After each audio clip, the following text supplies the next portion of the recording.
Hello students, कैसे हैं आप सब लोग। तो कल हम लोगों ने अच्छे से पूरी की पूरी मैक्रो इकोनॉमिक्स को खत्म कर लिया और एक लाइव क्लास के अंदर आज सुबह अच्छे से पूरी की पूरी मैक्रो इकोनॉमिक्स को फिनिश कर लिया। देखो, तुम्हारे 40 नंबर पूरी तरीके से पक्के हो चुके हैं। जितने भी इंपॉर्टेंट क्वेश्चंस हैं मैक्रो के, वो मैं कल सुबह आपको लाइव आके करा दूंगा। बेटा, आज है 14th और कल है 15th। आज और कल 2 दिन मिलाकर मैं तुम्हारी पूरी की पूरी इंडियन इकोनॉमिक डेवलपमेंट को खत्म करूंगा। 4 चैप्टर आज करेंगे, 4 चैप्टर कल करेंगे। तो मेरी तरफ से 15 तारीख तक तुम्हारा पूरा का पूरा इकोनॉमिक्स का सिलेबस A to Z खत्म हो चुका है। अब 16 और 17 2 दिन बहुत सारी चीजें हैं करने के लिए। 18 तारीख को सुबह 4 बजे आ जाना लाइव। मैं तुम्हें पूरी की पूरी मैक्रो इंडियन के हर एक इंपॉर्टेंट पॉइंट, जो तुम एग्जामिनेशन में गलती करोगे, जो तुम्हारे लिए जरूरी है एनसीईआरटी के पॉइंट ऑफ व्यू से, चाहे वो न्यूमेरिकल के फॉर्मूले हो, चाहे थ्योरी के इंपॉर्टेंट पॉइंट्स हो, चाहे वो डेट और डेटा हो, चाहे वो क्लास मैक्रो इकोनॉमिक्स के मोस्ट इंपॉर्टेंट पॉइंट्स हो, सब कुछ मैं अच्छे से करा दूंगा 3 घंटे के अंदर। 3 छोड़ो, 2.5 घंटे के अंदर मैं आपको अच्छे से करा दूंगा। राइट, तो चलो अभी हम इंडियन इकोनॉमिक का शुभारंभ करने वाले हैं। फिलहाल इस वीडियो के अंदर 1 और 2 चैप्टर को अच्छे से पूरा का पूरा रिवीजन करेंगे और फिर इसके बाद मैं 3 और 4 चैप्टर का भी रिवीजन करा दूंगा। फिर शाम को 1 से लेके 4 चैप्टर तक के सारे इंपॉर्टेंट एमसीक्यू और पीवाईक्यू भी कर लेंगे और अपना आज 4 चैप्टर खत्म हो जाएगा। तो कमेंट सेक्शन में फुल जोश दिखना चाहिए, कॉन्फिडेंट हो और खुद से प्रॉमिस करो कि जी हाँ सर, हम लोग मेहनत करेंगे और ये 4 दिन जो बच्चे अपने पास टोटल आज को मिलाकर इन 4 दिन में पूरी इकोनॉमिक्स को घोट देंगे। यकीन मानो, इकोनॉमिक्स तुमने कर लिया ना, बीएसटी तुम्हारा मैं अच्छे से करा दूंगा, चाहे 1 दिन की छुट्टी हो, चाहे 2 दिन की, चाहे 9 दिन की। ठीक है, तो स्टार्ट करते हैं इंडियन इको चैप्टर नंबर 1। देखो, चैप्टर की जो शुरुआत होती है वो होती है बैटल ऑफ प्लाजे से। जो पहला चैप्टर है उसका नाम है Indian economy on the eve of independence. हम इस पूरे के पूरे चैप्टर में ये देखेंगे कि आजादी एक एक चुटकी बजा के नहीं मिली कि यार कल तक गुलाम थे, लो आज बटन दबा दिया और आज हम आजाद हो गए, अंग्रेज भारत छोड़ के चले गए। नहीं, आजादी मिलने से पहले ही पता चल चुका था सबको कि धीरे धीरे बात चल रही है आजादी मिलने की। जैसे लॉकडाउन से पहले बात चली थी लॉकडाउन होगा, बट वो फेज बहुत छोटा था। लगभग क्लास अगर मैं बैटल ऑफ प्लाजे की बात करूं तो 23 जून 1757 से 15 अगस्त 1947, लगभग क्लास 190 साल तक अंग्रेजों ने भारत को गुलाम बनाए रखा। तो फाइनली डिसाइड हुआ, ठीक है, बहुत सारे यूएन के प्रेशर पे, अब इवन इंडिया भी धीरे धीरे समझदार हो रहा था, बहुत सारा स्ट्राइक्स फाइट और हमारे फ्रीडम फाइटर्स जो भी हैं उन सब ने मिलकर हमें आजादी दिलाई। उनको पता था कि भाई भारत को बहुत चूस चास लिया है भैया, अब ये हमारे कंट्रोल के अंदर नहीं है, चलो यार यहां से छोड़ के चले। हमें नहीं, अंग्रेजों ने क्लास ऑलमोस्ट आधे से ज्यादा वर्ल्ड को गुलाम बना के रखा। खैर, इसकी जो शुरुआत हुई अंग्रेजों के आने की वो कब हुई? बैटल ऑफ प्लाजे 23 जून 1757 को एक युद्ध लड़ा गया। बंगाल के जो राजा थे सिराजुद्दौला, उनके ऊपर कब्जा किया गया रॉबर्ट क्लाइव द्वारा। इसकी अगुवाई कौन कर रहे थे बैटल ऑफ प्लाजे की? Robert Clive. The basic purpose, हमारे यहाँ पे आने का जो बेसिक पर्पस था वो था कॉलोनियल रूल को स्टैब्लिश करना। कॉलोनियल रूल बेसिकली एक ऐसा रूल है जहां पे एक पावरफुल कंट्री कमजोर कंट्री के ऊपर कब्जा करती है अपने फायदे के लिए, ताकि उसको चूस चास के अपना बेनिफिट निकलवाया जा सके। Was to use the resources of India, और इंडिया के पास रिसोर्सेज की कोई कमी नहीं थी। नेचुरल रिसोर्सेज भर भर के हमारे देश में था। इन्होंने सारे के सारे रिसोर्सेज को यहां से एक्सट्रैक्ट किया और अपने देश के अंदर ले गए, अपने ब्रिटेन के डेवलपमेंट के लिए। अपने वहां पे इंडस्ट्रियलाइजेशन बना रहे थे, कारखाने बना रहे थे, उसके बेनिफिट के लिए उन्होंने क्या किया? इंडिया से सारा का सारा रॉ मटेरियल लेके गए अपने वहां पे कारखानों में, उसका as a raw material use किया। So battle of Plassey, date ध्यान रखना, 23 जून 1757, और 190 साल तक अंग्रेजों ने गुलाम बनाया। बंगाल बहुत की पॉइंट था, सबसे पहले वहीं पे इन्होंने क्या किया? अटैक किया।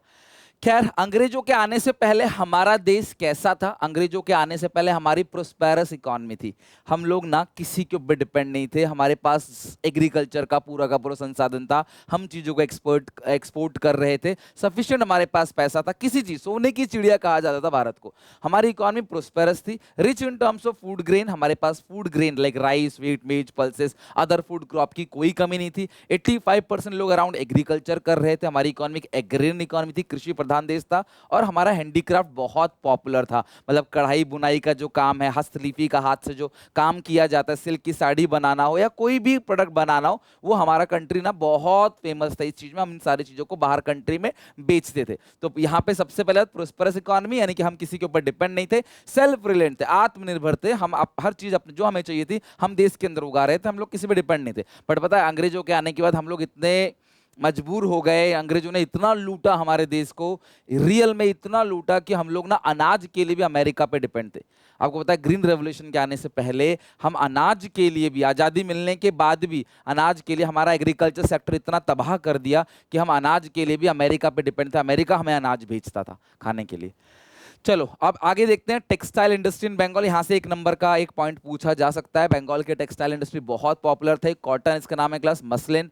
A common fabric, a cotton fabric of plain weave is a type of cotton textile which had its origin in Bengal. अभी बंगाल का आधा एरिया पता आपको पाकिस्तान में चला गया था, फिर पाकिस्तान से चला गया वापस बांग्लादेश के अंदर, specially in places around Dhaka. The finest variety of muslin को हम लोग मलमल बोलते हैं, ठीक है।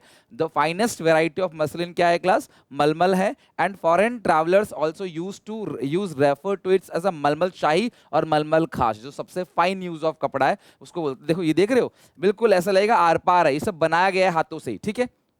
ये रॉयल्टी की निशान मानी जाती थी। तो ये हो गया, बंगाल में टेक्सटाइल इंडस्ट्री बहुत पॉपुलर थी हमारी, लेकिन अब वो चला गया, फिर पाकिस्तान में बढ़ गया, उसके बाद पाकिस्तान से लड़ाई होगी तो फिर वो हो गया आपका बांग्लादेश, ठीक है। चलो, state of Indian agriculture sector during the eve of independence. हमें इस चैप्टर में बेसिकली जो पढ़ना है, ये सबसे इंपॉर्टेंट पॉइंट है कि अलग अलग सेक्टर आज़ादी से पहले क्या हाल था उनका, ईव ऑफ इंडिपेंडेंस यानी आज़ादी से पहले का जो समय है, जो ईरा है, उस टाइम पे क्या क्या हालत थे, एग्रीकल्चर सेक्टर हमारा कैसे इन्होंने बर्बाद किया। सबसे पहला और सबसे most important reason agriculture sector को बर्बाद करने का जो था वो था zamindari system, land revenue system या फिर लैंड सेटलमेंट सिस्टम।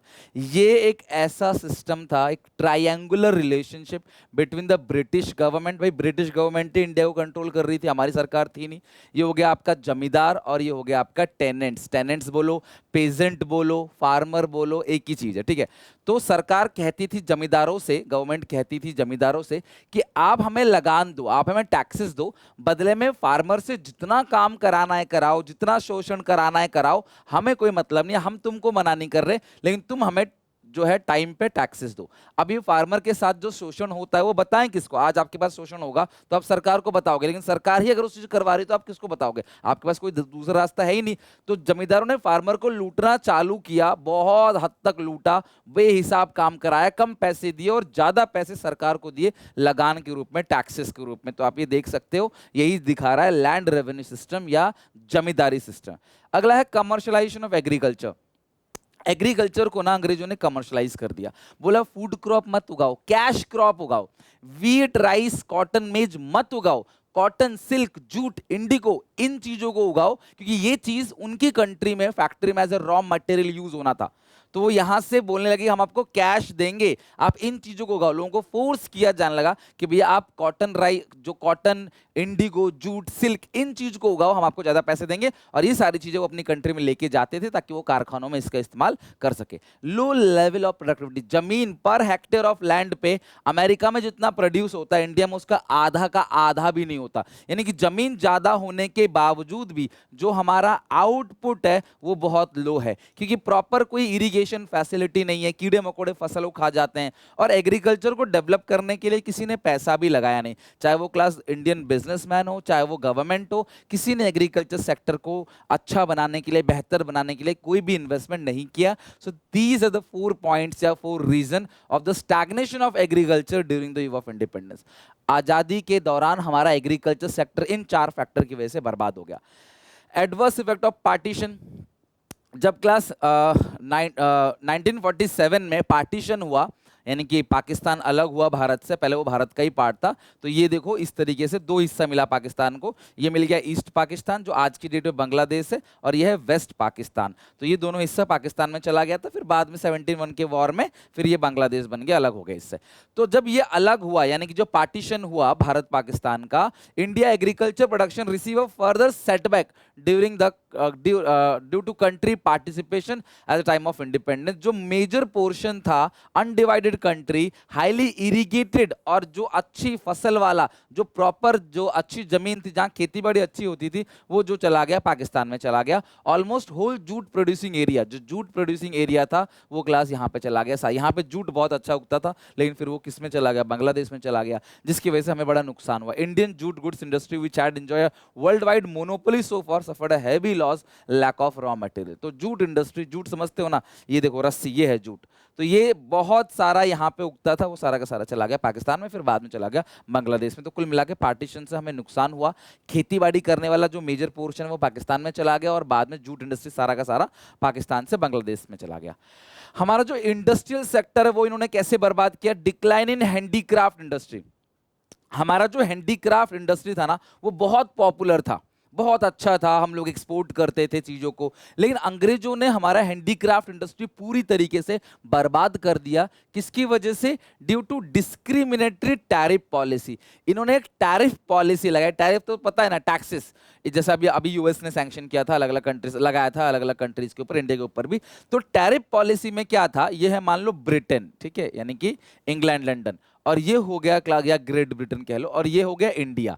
तो हमने इन्होंने क्या बोला अंग्रेजों ने कि अगर आप इंडिया से कोई भी फिनिश गुड्स आप एक्सपोर्ट करते हो तो हम आपसे लेंगे हैवी टैक्स। कोई भी फिनिश गुड्स यानी पूरी तरीके से बनके तैयार है, वो बाहर अगर आप बेचते हो तो हम आपसे हैवी टैक्स लेंगे।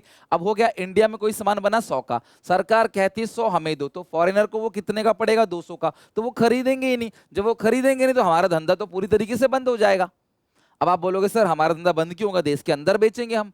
देश के अंदर भी इन्होंने ना एक और प्लान किया कि ब्रिटेन से कोई भी फिनिश गुड्स इंडिया में आएगा उस पर कोई टैक्स नहीं। तो ब्रिटेन से जब फिनिश गुड्स बन के इंडिया में आता था उस पर कोई भी टैक्स नहीं, तो वो सामान यहाँ सस्ता मिलता था। तो मशीन मेड प्रोडक्ट ने कंपटीशन दिया, टफ कंपटीशन हैंडमेड प्रोडक्ट को। तो जो हाथों से कढ़ाई बुनाई वाला काम करते थे उनका सामान बहुत लंबे समय में बनता था और हाई प्राइसिंग था, मशीन से फटाफट बनता था, लो प्राइसिंग था। तो भाई लोग जो है वो, तभी तो हमारी कंट्री ने वेस्टर्न कल्चर फॉलो किया। ये पोशाक, ये सब जीन्स हम पहनते हैं, कपड़े, वो हमारी कंट्री का नहीं है, वो वेस्टर्न कल्चर है। और हम लोग वेस्टर्न कल्चर यहीं से आया हमारे पास। सोचो ना, 190 साल तक गुलाम बनाए रखा। तो यहाँ पे धीरे धीरे क्या करने लगे, अपने देश का सामान। देखो हमारे यहाँ से रॉ मटेरियल लेते थे, उस पर नो टैक्स, बाहर से फिनिश गुड्स लेके आते थे, उस पे नो टैक्स। तो हमारा सामान सस्ता ले गए, उससे फिनिश गुड्स बना के हमें ही सस्ता बेच दिया। तो हमारे देश के लोग मजबूरन हमारा ही सामान खरीद रहे थे। तो भाई बाहर का सामान, बाहर का ही सामान खरीद रहे थे, तो हैंडमेड प्रोडक्ट जो है वो खराब हो गया, उसकी कंपनियां, कारखाने जो है बंद होने लगे। तो ध्यान रखना कि ब्रिटेन से कोई भी फिनिश गुड्स अगर जा रहा है इंडिया के अंदर तो उस पर नो टैक्स, लेकिन बाहर से कोई, इंडिया से फिनिश गुड्स कोई ब्रिटेन में जा रहा है उस पर सरकार ने क्या लगा दिया? हैवी टैक्स लगा दिया। ये होते हैं डिस्क्रिमिनेटरी टैरिफ पॉलिसी, भेदभाव वाली टैरिफ पॉलिसी, ठीक है। तो जिसकी वजह से बाहर का सामान इंडिया में बिकने लगा और इंडिया का सामान बाहर नहीं बिक रहा था, जिसकी वजह से हुआ क्या? High level of unemployment. अभी जो कारखाने चला रहे थे लोग, बेचारे लोग बेरोजगार हो गए और हम लोग बहुत ज्यादा फॉरेन गुड्स के ऊपर डिपेंड होने लगे। तो ये एडवर्स इफेक्ट था किसका? हैंडीक्राफ्ट इंडस्ट्री के डिक्लाइन होने का। अगला है lack of capital good industry. हमारी कंट्री के अंदर ना कैपिटल गुड इंडस्ट्री थी ही नहीं, लाइक मशीनरी बनाने वाली इंडस्ट्री, मशीनरी है नहीं। हम लोग अनाज उगा तो रहे हैं, वो आ गया एग्रीकल्चर सेक्टर के अंदर, लेकिन उसको प्रोसेस करके फिनिश गुड्स बना के कैसे बेचे? हमारे पास तो मशीन ही नहीं है। तो हमारे पास मशीन्स की बहुत कमी थी। और ये जो इंडस्ट्रियल सेक्टर है इसका जीडीपी में कंट्रीब्यूशन बहुत लो था। जीडीपी होता क्या है? साल भर के अंदर सुई से लेके जहाज तक देश के अंदर जो भी प्रोड्यूस हो रहा है, दैट इज कॉल्ड जीडीपी।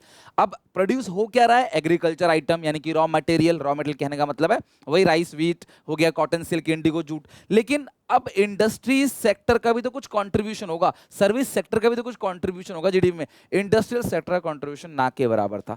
और जो सरकार थी ना वो किस पे फोकस कर रही थी? रेलवे पे, रोडवेज पे, इलेक्ट्रिसिटी और पावर कम्युनिकेशन के ऊपर। सरकार ने इंडस्ट्रीज को डेवलप करने के लिए कोई खास कदम नहीं उठाए। सो ये सारे पॉइंट्स है, इसकी वजह से हमारा इंडस्ट्रियल सेक्टर जो है वो बर्बाद हो गया।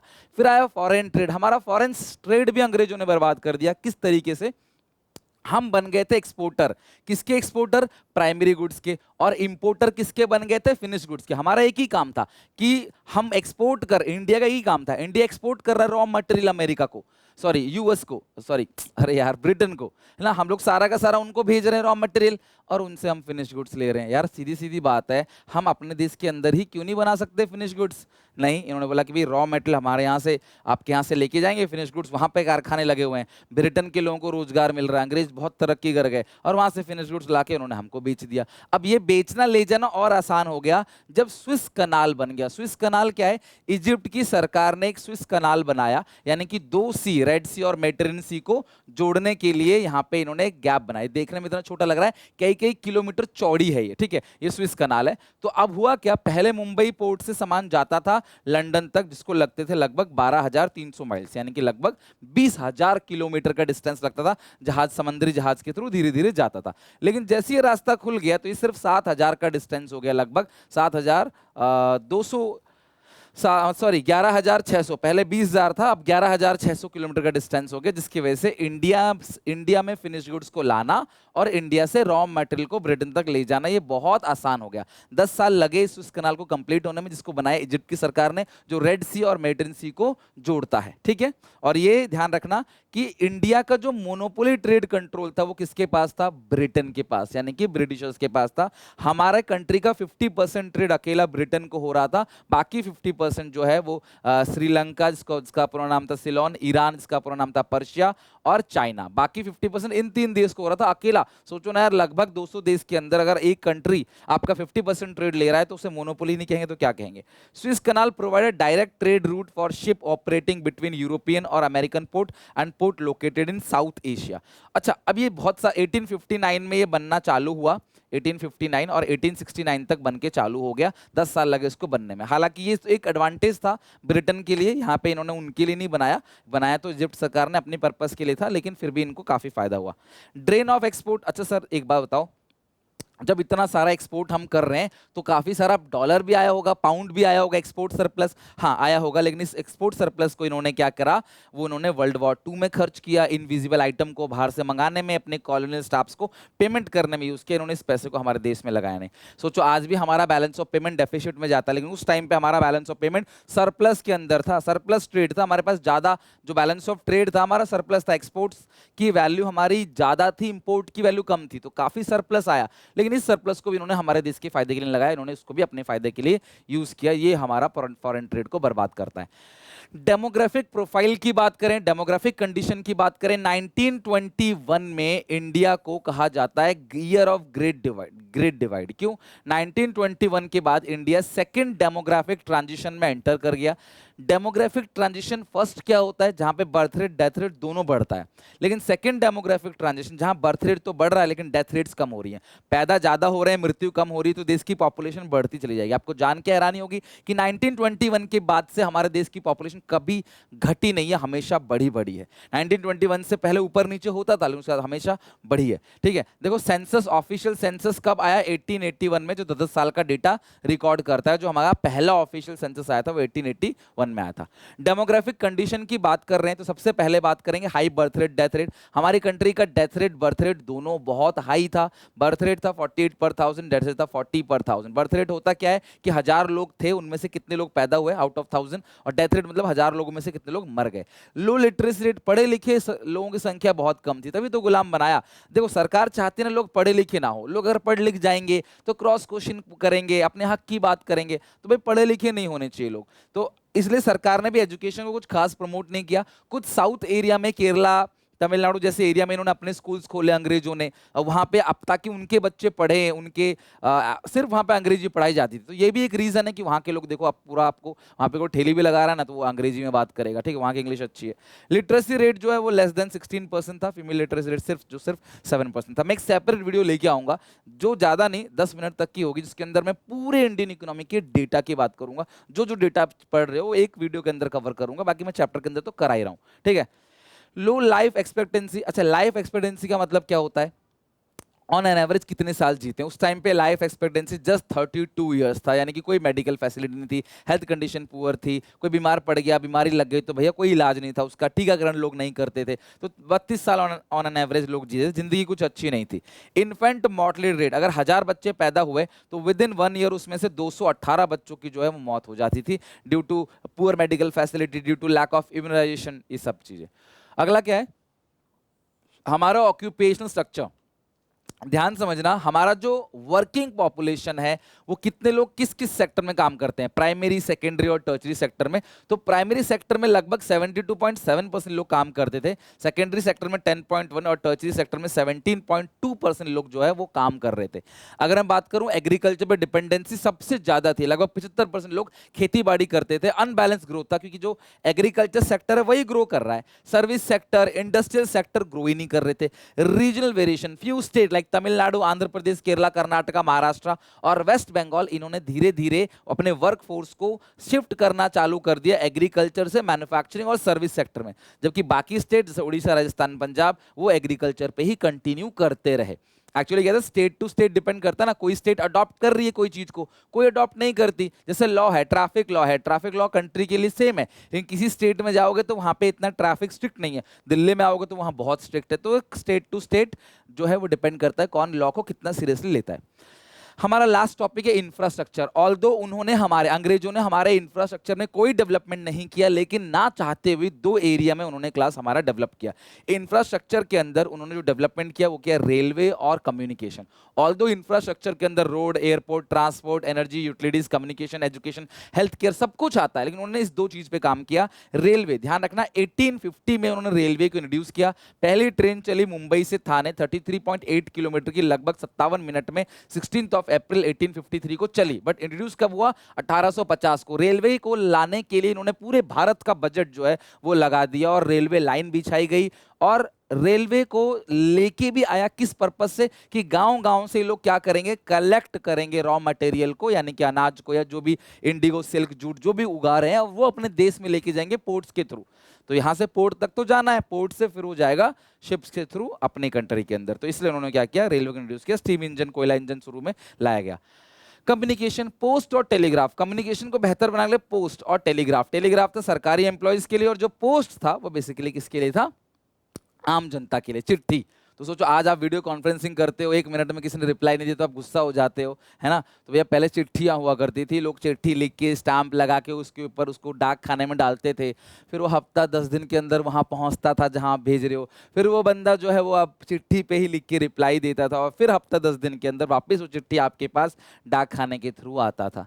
लोगों में इस लेवल का पहले पेशेंस हुआ करता। कैन यू इमेजिन, आज अगर आप किसी ने फोन नहीं उठाया, थोड़ी सी बात नहीं करी तो आप गुस्सा हो जाते हो। सोचो आज से ज्यादा पुरानी बात नहीं है, अगर आप जस्ट 20-30 ईयर्स पहले चले जाओ, 30 ईयर्स पहले भी चले जाओगे तो भी लोग चिट्ठी का इस्तेमाल अच्छे से करते थे आराम से। कोई मोबाइल फोन नहीं था, कोई वीडियो कॉन्फ्रेंसिंग, ये सब चीजें नहीं थी, तो चिट्ठी का यूज वहां तक भी है। 30 साल पीछे चले जाओगे ना, 30 साल पुराने जो लोग हैं उन सब ने चिट्ठी का यूज किया। आपके सारे पेरेंट्स ने किया होगा, आप बात करके देख लेना उनसे, ठीक है।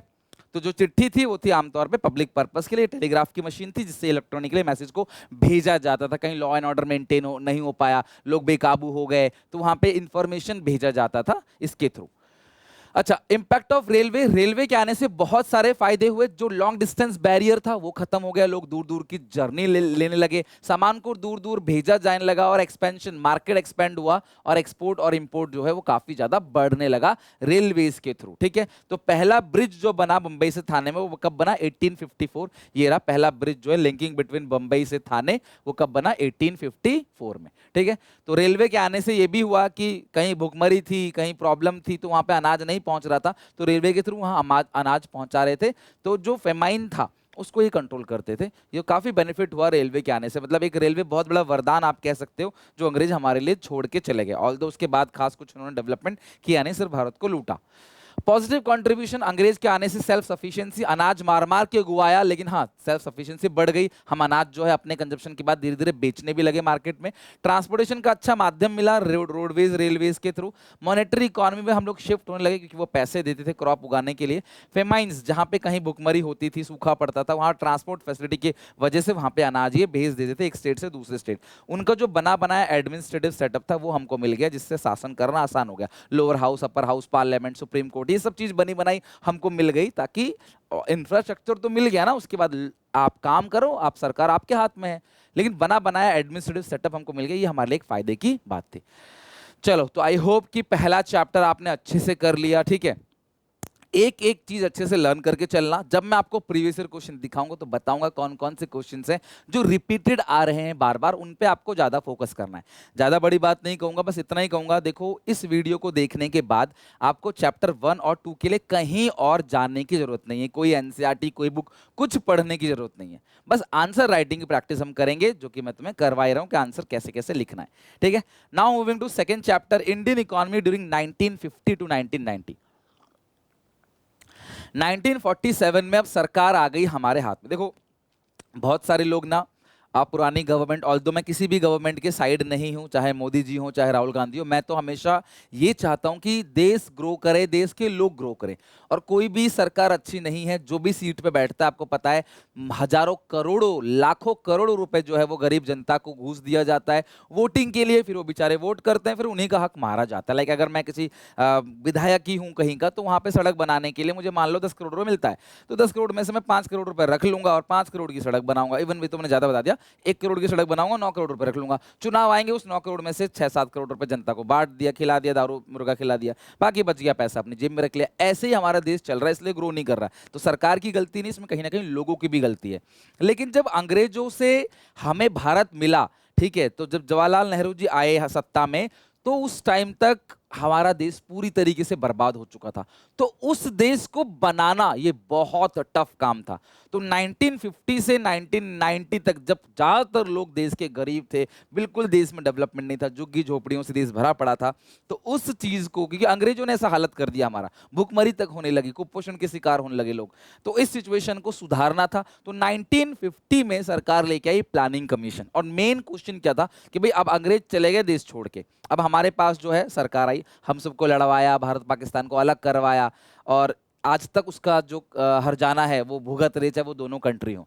After independence there is need to reconstruct, अब कंट्री का पुनर्निर्माण करना है। तो जो मेन टास्क था कि वो कैसा इकोनॉमिक सिस्टम बनाएंगे, देश में जो भी संसाधन है उसको किस तरीके से यूज करेंगे, कहां कहां पे यूज करेंगे, ताकि हमारा जो देश है वो ग्रो कर सके, हालत हमारे देश की बेटर हो सके। तो इकोनॉमिक सिस्टम क्या है? एक ऐसा सिस्टम, एक ऐसा arrangement by which central problems of economy are solve.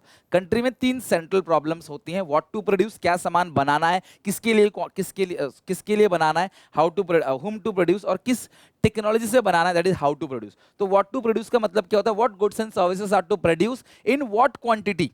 एक का प्रोडक्शन बढ़ाओगे, दूसरे का प्रोडक्शन कम हो जाएगा, ऑब्वियसली, कि रिसोर्सेज आपके पास लिमिटेड है।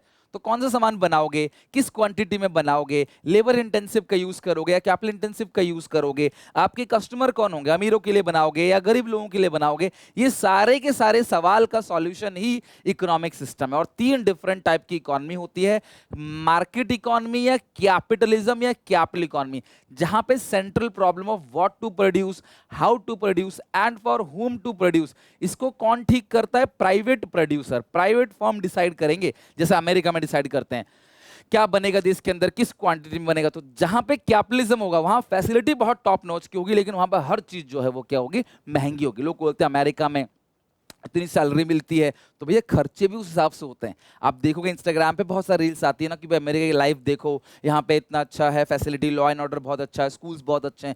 एग्जैक्टली बहुत अच्छे हैं, मानता हूं, लेकिन वहां पे खर्चे भी बहुत ज्यादा हैं। वहां पे रेंट देखोगे, कोई सामान खरीदने का खर्चा, पानी का खर्चा, वो बहुत ज्यादा है, राइट। सो क्या यहाँ पे आपको 10, 15, 20 रुपए में 20 लीटर की बोतल मिल जाती है, सोचो 15-20 रुपए में घर, लेकिन वहां पे नहीं मिलेगा आपको वो चीज। ठीक है, मैं बड़ी बोतल की बात कर रहा हूँ, बिस्लरी वगैरह तो 15-20 रुपए का मिलता है, 20 रुपए का मिलता है, आई थिंक।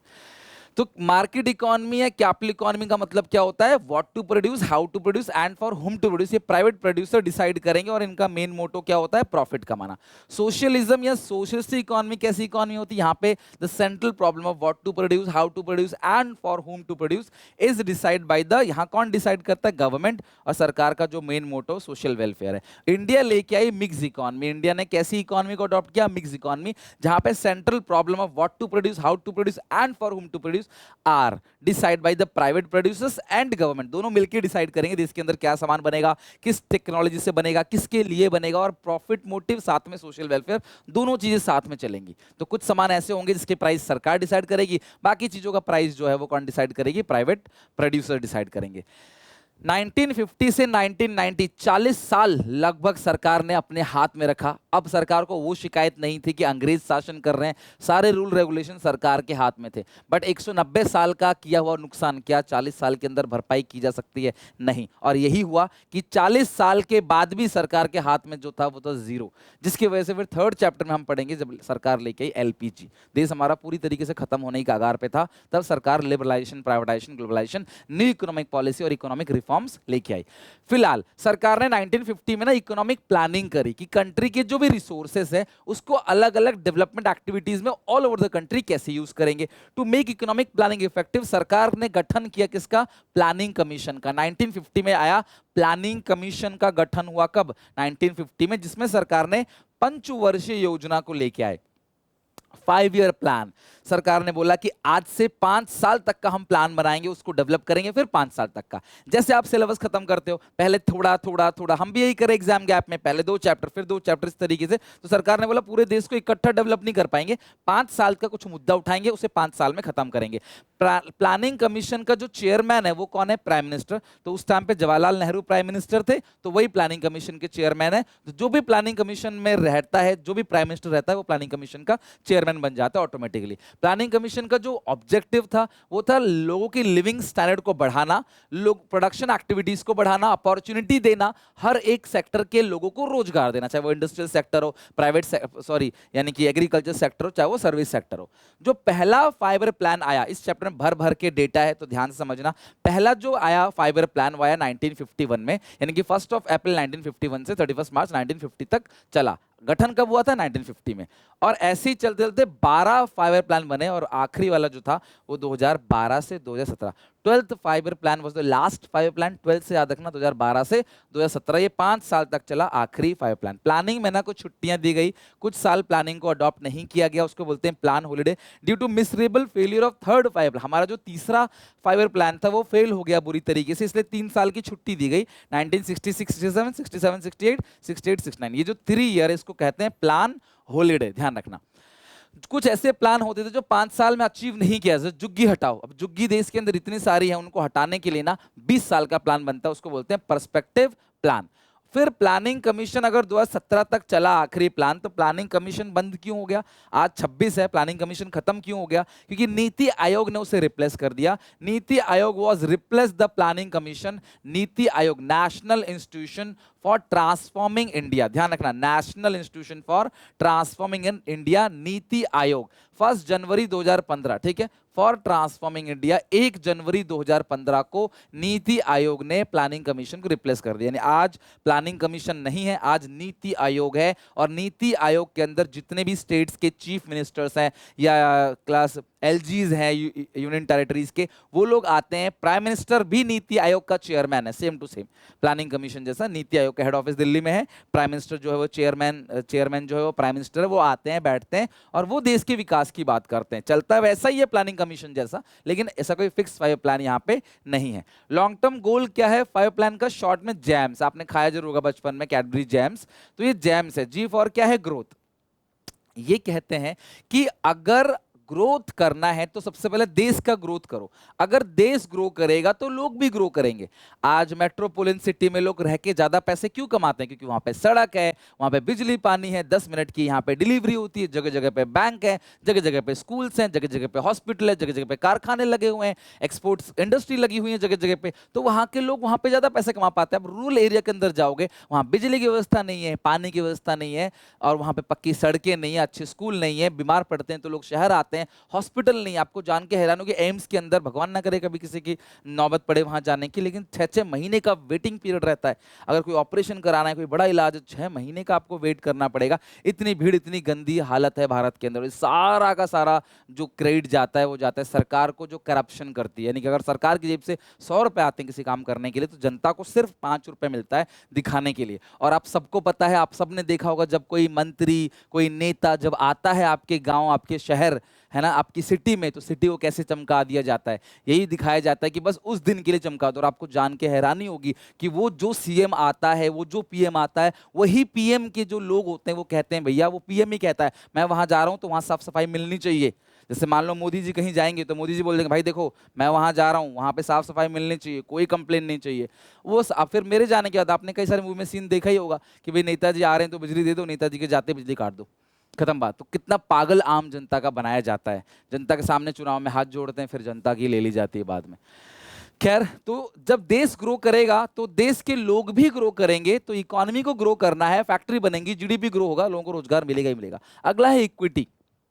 इक्विटी का मतलब क्या है, तीनों सेक्टर को बराबर बराबर तरीके से ग्रो करना और जो अमीर गरीब के बीच का फासला है वो खत्म करना। अगर आप डेवलप नेशन के अंदर जाओगे तो अमीर गरीब का फासला बहुत कम है। हमारी कंट्री में कोई बहुत अमीर है, कोई बहुत गरीब है, तो ये जो डिफरेंस है उसे खत्म करना है। अगला है modernisation, not only in service sector, agriculture sector में भी, आजकल एजुकेशन में तो हो ही रहा है मॉडर्नाइजेशन। घर बैठे बैठे आप कहीं से पढ़ सकते हो, घर बैठे बैठे लोग जो है वो शादियां भी कर ले रहे हैं, घर बैठे बैठे जो है वो पंडित जी पूजा भी कर रहे हैं, सब कुछ चल रहा है कोविड के बाद ऑनलाइन। तो मॉडर्नाइजेशन मतलब क्या है, मॉडर्न टेक्निक का यूज करना, एग्रीकल्चर के अंदर भी मॉडर्न मॉडर्न टेक्निक का यूज करना ताकि खेतीबाड़ी हो सके। अब लोगों को लगता है खेतीबाड़ी हर कोई कर सकता है, लेकिन नहीं, मॉडर्नाइजेशन के अंदर क्या है, खेतीबाड़ी की प्रॉपर पढ़ाई होगी, प्रॉपर क्लाइमेट कंट्रोल की क्लाइमेट बनाकर खेतीबाड़ी की जाएगी।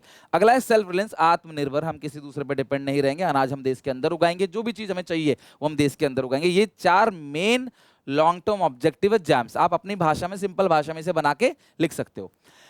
नेक्स्ट है, अब 1950 से 1990 हमारा एग्रीकल्चर का हालत कैसा था। तो सबसे पहला, लो लेवल ऑफ प्रोडक्टिविटी, जमीन ज्यादा होने के बाद ये आउटपुट बहुत कम था, आज भी हम बारिश पे डिपेंड थे।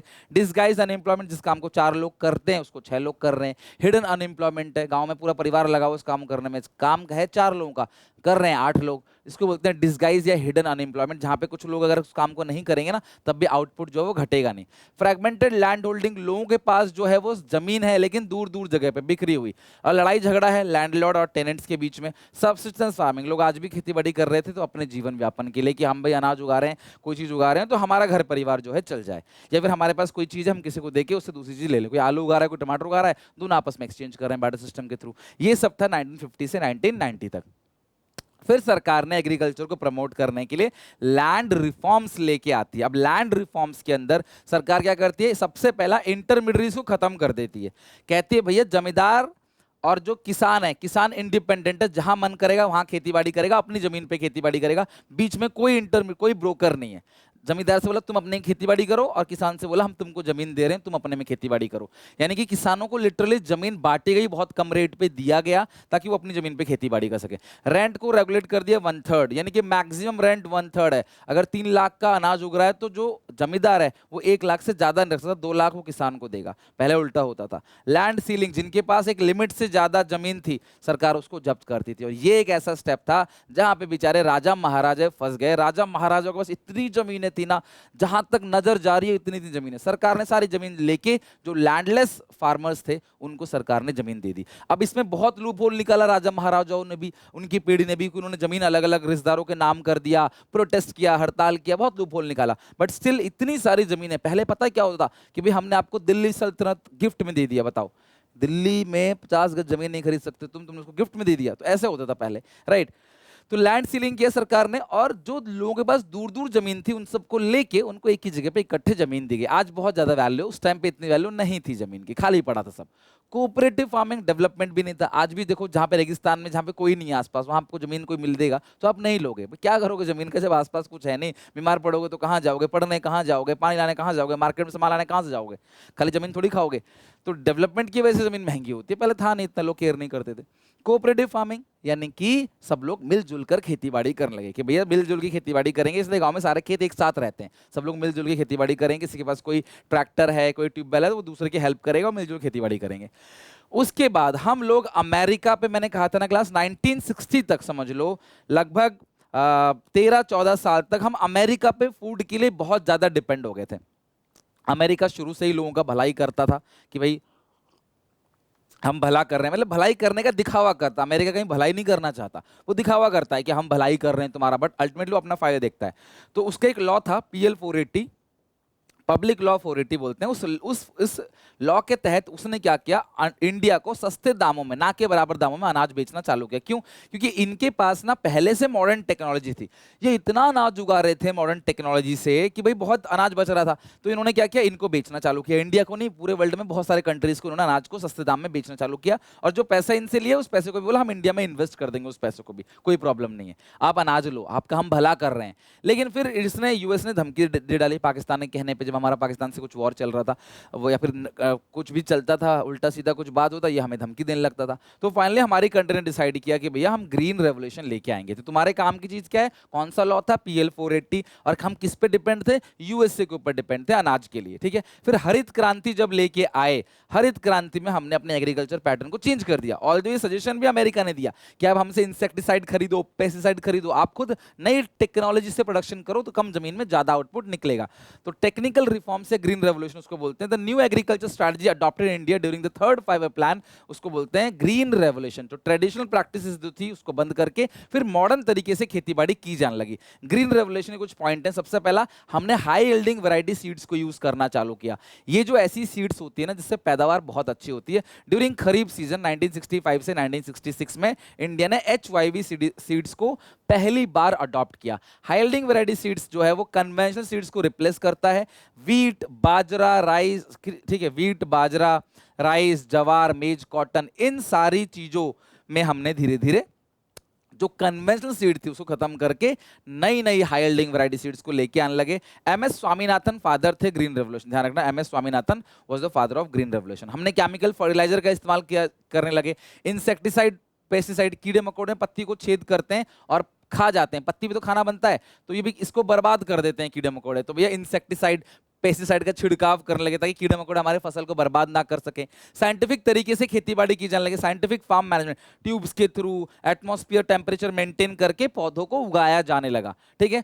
Quality of seed, preparation of soil, use of fertiliser, dry farming practice, ये सारी की सारी चीजें हम लोग करने लगे। ये सब पॉइंट्स आते हैं 5 के 5 पॉइंट किसके अंदर, ग्रीन रेवोल्यूशन के अंदर। लास्ट है mechanised means of cultivation, tractor, tubewell, इनको रिड्यूस करना कि हम बारिश पे डिपेंड ना रहें। और हल से खेतीबाड़ी पहले होती थी ना, वो बैल लगा के, गाय लगा के खेतीबाड़ी करते थे हल से, उसको खत्म करके नई टेक्नोलॉजी अडॉप्ट की गई, मशीनरीज के थ्रू खेतीबाड़ी की जाने लगी। गाँव में किसके पास ट्रैक्टर होता है उनको लगता है भैया वो बहुत बड़े आदमी है, क्योंकि पहले मशीन नहीं होती थी, लोग मैनुअली खेतीबाड़ी करते थे, टिल द डेट करते हैं अगर आप रूरल एरिया में जाओगे तो मैकेनाइज्ड मींस ऑफ कल्टीवेशन को यूज किया जाने लगा। ग्रीन रेवोल्यूशन इंडिया में आया, ध्यान रखना, 2 फेजेस में, ठीक है, 2 फेजेस में। सबसे पहला फेज मिड 1960 1970, इसमें HYV सीड्स को पंजाब, आंध्र प्रदेश, तमिलनाडु जैसे एरिया के अंदर सबसे पहले लाया गया। फिर धीरे धीरे HYV सीड्स को बाकी अदर रीजन्स में भी लाया गया। तो पहले ये स्टेट थे पंजाब, आंध्र प्रदेश, तमिलनाडु। सेकंड फेज में मिड 1970 1990 में HYV सीड्स जो है वो larger number of states benefit more variety of crop. पहले लिमिटेड वैरायटी ऑफ क्रॉप था और इन्हीं 3 स्टेट्स के अंदर था। बाद में 1970 टू 1990 इन्होंने फिर पूरे इंडिया में उसको फैला दिया। लोगों को भेजने लगे कि जाओ ट्रेनिंग दो, गांव-गांव के लोगों को बैठाते थे बेर के पेड़ के नीचे, लोगों को समझाते थे कि कैसे HYV सीड्स का यूज करना है, मॉडर्न तरीके से कैसे खेतीबाड़ी करनी है, ताकि खेतीबाड़ी गाँव में अच्छे से हो सके। क्योंकि हमें पता है मेन चीज अनाज ही है, वो नहीं तो फिर जिंदगी नहीं। अब फायदा क्या हो ग्रीन रेवोल्यूशन का, तो हमारे पास मार्केटेबल सरप्लस आ गया। मार्केटेबल सरप्लस का मतलब क्या, अपनी नीड को पूरी करने के बाद अनाज बचने लगा हमारे पास, जिसको हम मार्केट में बेच सके, कुछ पैसे भी कमा सके। बफर स्टॉक मेंटेन करने लगे, फूड ग्रेन इकट्ठा होने लगा, तो सरकार सारा का सारा फूड ग्रेन खरीद लेती थी किसानों से और स्टोर करती थी राशन की दुकानों पर। इससे राशन बांटा जाता, इमरजेंसी के लिए स्टोर होता था, शहरों में बेचा जाता था। Benefit to low income group, क्योंकि सप्लाई बढ़ गई, अगर सप्लाई बढ़ेगी तो प्राइस कम होगा, तो गरीब लोग भी इनको चीजों को अफोर्ड कर पाते थे। राइज इन प्रोडक्टिविटी, पैदावार भी बढ़ने लगी ड्यू टू ग्रीन रेवोल्यूशन। फिर आया इंडस्ट्रियल डेवलपमेंट। सरकार को लगता था कि यार 1950 से 1990 तक सब चीज अपने हाथ में रखेंगे। सरकार प्राइवेट को एंट्री बिल्कुल नहीं दे रही थी। क्यों? क्योंकि प्राइवेट अगर घुसे तो वो फिर क्या करेंगे, अपना फायदा देखेंगे, वो गरीबों को लूटना चालू करेंगे। और इंडिया वैसे ही बहुत अभी तो आजाद हुआ था, तो सरकार क्यों सारी चीजें अपने हाथ रखती थी? क्योंकि प्राइवेट सेक्टर में पैसा कम था, सरकार रोजगार दे रही थी, चाहे एडमिनिस्ट्रेशन हो, चाहे सरकारी कंपनीज के थ्रू हो। अगर आप आज से 70-80 साल पीछे चले जाओ या 90 साल पीछे चले जाओ, ज्यादातर बच्चों के दादा दादी, नाना नानी में से कोई ना कोई पक्का सरकारी नौकरी में होगा। लेकिन अगली जनरेशन में अगर देखोगे तो पापा मम्मी में बहुत रेयर है कोई सरकारी नौकरी किसी के पास होगी। तो पहले बहुत सरकारी नौकरी थी, लोगों को रोजगार सरकारी नौकरी से ही मिलता था। सरकार के पास इंफ्रास्ट्रक्चर स्ट्रांग था, सरकार इनकम दे रही थी लोगों को, देश के अंदर जो इनकम बन रही थी वो सरकारी कंपनीज और सरकार के थ्रू ही आ रही थी, और सरकार का मेन मोटो था सोशल वेलफेयर करना। इसीलिए इन्हीं पॉइंट्स की वजह से सरकार सारी चीजें अपने हाथ में रखते थे। आप सिंपल सीधी भाषा में बना बना के लिख के आओगे ना, अगर पॉइंट्स को प्रॉपर पढ़ के, डेफिनेटली आपको पूरे नंबर मिलेंगे, आपको बहुत रट्टा नहीं मारना है। ठीक है, नेक्स्ट आते हैं क्लास इंडस्ट्रियल पॉलिसी 1956 में सेकंड फेज आया इंडस्ट्रियल पॉलिसी रेजोल्यूशन का। पहला फेज कब आया था? 1948 में industrial policy resolution. Second phase के अंदर इन्होंने 3 शेड्यूल बना दिए, शेड्यूल ए, शेड्यूल बी और शेड्यूल सी। इन्होंने बोला कि भाई शेड्यूल ए के अंदर 17 ऐसी इंडस्ट्रीज हैं जो सरकार कहती थी exclusively own by the state, state मतलब सरकार, भाई ये 17 इंडस्ट्री में और कोई नहीं घुस सकता, प्राइवेट को अलाउ नहीं है काम करना, ये काम हम करेंगे। Like arms, ammunition, atomic energy, iron, steel, heavy machinery, mineral oil, coal, aircraft, oil, railway, shipping, सरकार कहती थी ये चीजें हम ही बनाएंगे भैया, इसको तुम घुस नहीं सकते। तो शेड्यूल ए में 17 इंडस्ट्री थी, शेड्यूल बी में 12। सरकार ने बोला हाँ, ये बनाएंगे हम ही, लेकिन हम तुमसे हेल्प ले सकते हैं, तुम हमारे साथ मिलकर काम कर सकते हो, लेकिन बनाएंगे हम ही, मालिक हम ही रहेंगे। शेड्यूल सी के अंदर सरकार ने बोला बाकी जो इंडस्ट्रीज हैं वो अलाउ कर दिया प्राइवेट वालों को, तुम कर सकते हो, कोई दिक्कत नहीं है। SSI स्मॉल स्केल इंडस्ट्री 1955 में the village and small scale industry committee, जिसको कार्वे कमेटी कहते हैं, उन्होंने रिकॉग्नाइज किया एसएसआई को। बहुत इंपॉर्टेंट की डेटा है, 1955 में एसएसआई को क्या कर दिया इन्होंने? अप्रूव कर दिया स्मॉल स्केल इंडस्ट्री। अगर 1950 में एसएसआई स्मॉल स्केल इंडस्ट्री की लिमिट कितनी? 5 लाख रुपए। अगर किसी ने 5 लाख रुपए लगा रखे हैं अपने बिजनेस के अंदर तो वो छोटी कंपनी है। और इन्वेस्टमेंट इन प्लांट और machinery equipment should not be exceeding 10 crore. आज की डेट पे अगर हम देखें तो ये 10 करोड़ है। और ये जो स्मॉल स्केल इंडस्ट्री है आमतौर पे लेबर इंटेंसिव टेक्निक का यूज करते हैं, लेबरों से काम कराया जाए, छोटे मोटा कपड़ा, टॉयज, नैपकिन, चॉकलेट, ये सारी की हैंडमेड चीजें, ये सारी की चीजें कौन बनाता है? Small scale industry. Small scale industry का रोल बहुत इंपॉर्टेंट था देश के डेवलपमेंट में, क्योंकि स्मॉल स्केल इंडस्ट्री काफी सारा रोजगार दे रही थी।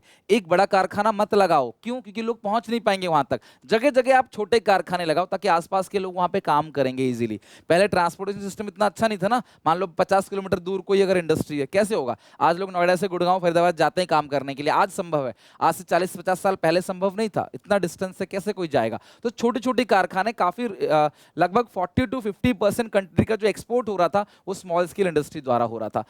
वेलफेयर और पब्लिक, जनता का भला होने लगा, उनको रोजगार मिलने लगा, और सरकार ने कुछ ऐसे प्रोडक्ट थे जो रिजर्व कर दिया स्मॉल स्केल इंडस्ट्री के लिए कि ये तुम ही बनाओगे, ताकि बड़ी बड़ी कंपनी उनको टफ कंपटीशन ना दे सके। तो जो छोटी छोटी कंपनीज थी ना, उनको बोला भाई जैसे मतलब टिश्यू पेपर ये आप ही बनाओगे, टॉयज है आप ही बनाओगे, और कोई नहीं बनाएगा, ताकि उनको टफ कंपटीशन बड़ी कंपनी ना दें। ऑल्दो 1991 में जाके सरकार ने रेस्ट्रिक्शन खत्म कर दिया। इनके बारे में बात करते हैं, इनसे डेटा पूछ सकता है। प्रशांत चंद्र महालनोबिस, जिनको आर्किटेक्ट ऑफ इंडियन प्लानिंग कहा जाता है, इन्होंने जर्नल संख्या की स्थापना की थी, इन्होंने इंडियन स्टैटिस्टिकल इंस्टीट्यूट की स्थापना की थी, और सेकंड फाइबर प्लान में इनके मॉडल को कंसिडर किया गया था। सेकंड मतलब पहला चला था 1951 से 1956, दूसरा चला 1956 से 1961। तो ये सेकंड फाइबर प्लान में इनका जो मॉडल है वो सरकार ने क्या किया था? एक्सेप्ट किया था।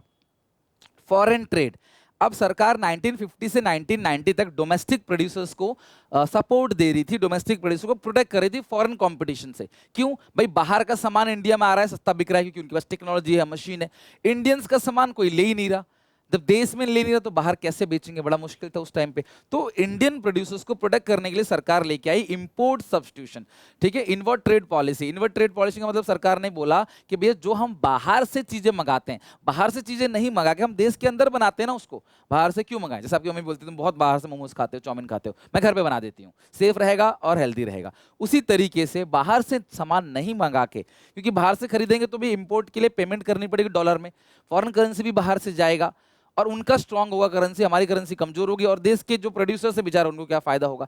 इसीलिए सरकार ने क्या किया? इंपोर्ट सब्स्टिट्यूशन पॉलिसी लेके आई to protect the domestic producers from foreign competition. इसके अंदर सरकार 2 चीज लेके आई, टैरिफ और कोटा। टैरिफ मतलब टैक्सेस, सरकार ने टैक्स रेट बहुत बढ़ा दिया। अगर आप बाहर से इंपोर्ट करोगे ना बहुत महंगा, आपको तो पता ही है आज भी किसी किसी चीज पे 100% का टैक्स रेट लगता है। 100 का सामान इंडिया में आता है, 200 का हो जाता है बाहर से। और कोटा लगा दिया, कोटा मतलब क्या? एक मैक्सिमम लिमिट लगा दी क्वांटिटी पे, कि इससे ज्यादा क्वांटिटी में सामान नहीं, बोटलनेक बोलते हैं इसको, बोटलनेक मतलब बाहर से आप लिमिट कर दोगे भैया, है ना, दबा दोगे गला कि भैया अब यहां से कम आएगा, हम ज्यादा तुमसे सामान नहीं लेंगे, ठीक है, ताकि तो आप सामान बाहर से नहीं लोगे तो देश से लोगे ना, फिर सीधी सी बात है। अगर हमारी सरकार रोक देगी कि भैया बाहर से नहीं लेना है चीजों को, तो आप देश के अंदर का ही सामान खरीदोगे। तो टैरिफ मतलब टैक्सेस, कोटा मतलब क्वांटिटेटिव रेस्ट्रिक्शंस।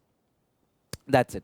और हमारा ये चैप्टर पूरी तरीके से खत्म हो गया। तो आज हमने चैप्टर 1 और 2 पूरी तरीके से दोनों चैप्टर को अच्छे से खत्म कर लिया। अब आप इसको पढ़ो, कोई डाउट कोई दिक्कत हो मुझे पूछो, ताकि मैं जब आपका आज और कल खत्म कर दूंगा तो फिर परसों परसों जब मैं लाइव क्लास लूंगा ना सुबह, तो मैं आपको अच्छे से वो सारी चीजें फिर से अच्छे से करा दूंगा, ऑल इंपॉर्टेंट की पॉइंट्स के साथ।